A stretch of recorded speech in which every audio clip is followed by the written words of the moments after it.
Mga kabalik, mga ka-mindshift, may dalawang uri ng pambubuli na sumisira sa bansa. Una, yung nakikita, harassment at intimidation sa West Philippine Sea. Pangalawa, yung madalas tahimik pero mas malalim ang tama, corruption na kumakain sa budget, serbisyo at buhay. Linawin ko agad, I'm against sa ginagawa ng China na panghaharas at coercive action sa West Philippine Sea. Hindi ako sang-ayon dyan. May karapatan ng Pilipino na ipaglaban ang ating sovereign rights at dignidad. May recent na escalation sa world war na ugnay ito sa public exchanges involving the Chinese Embassy in Manila at ilang Philippine officials. Kabilang ang Philippine Coast Guard spokesperson Commodore J. Tariela, kung saan sinabi ng China na nag-file sila ng diplomatic protest. Ang Philippine DFA naman, malinaw ang punto.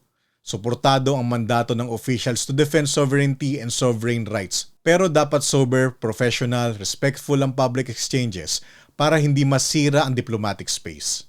Ngayon, quick fact check lang para anchored tayo sa batas. May international law anchor tayo noong July 12, 2016 sa ilalim ng UNCLOS arbitration, Philippines versus China. UNCLOS means United Nations Convention on Law of the Sea. Ito yung international rulebook ng karagatan na nagsaset ng rights ng bansa sa territorial sea. 12 nautical miles at EEZ 200 nautical miles. At kung paano nire-resolba ang maritime disputes. Sa ruling na yan, sinasabi ng tribunal na walang legal basis ang historic rights claim ng China na nakaangkla sa 9-dash line kung lumalagpas ito sa pinapayagan ng UNCLOS. Sa practical terms, maraming bahagi ng pinag-aagawang karagatan ay nasa exclusive economic zone ng Pilipinas. Kaya sa Pilipinas ang sovereign rights sa resources at paggamit doon. Clarification lang, hindi ito ruling kung sino ang may-ari ng islands. Pero malinaw ang legal basis ng Pilipinas sa maritime rights sa loob ng EEZ. At dito papasok yung respeto ko sa uniform services natin. Coast Guard, Navy, sundalo at lahat ng nagbabantay sa karagatan. Kung ikaw yan at trabaho mo talaga ang depensa ng bansa, saludo ako.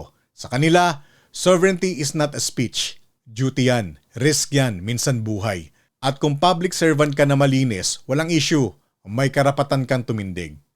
Ngayon, ito yung punto ko. Oo, batikusin natin ang harassment. Ipaglaban natin ang rights natin, walang problema dyan. Pero kung ikaw ay politiko at public official na corrupt, tapos biglang aarte kang makabayan dahil China ang kalaban, pasensya na, pero selective patriotism yan. Kasi habang may external bully sa dagat, may internal bully sa loob, korupsyon na ninanakawan ang Pilipinas. At ang korupsyon hindi abstract, may tunay na epekto yan. Kapag dinakawan ng pondo, pumapangit ang serbisyo. Kapag pinakailaman ng proyekto, humihina ang proteksyon ng ordinaryong Pilipino. Kapag public money ang ginawang personal wallet, may Pilipinong nawawalan ng disenteng buhay.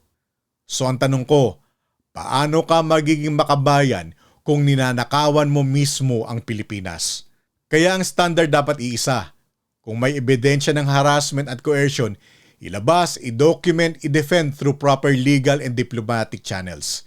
Kung may ebidensya ng corruption dito, same energy, audit, due process, accountability.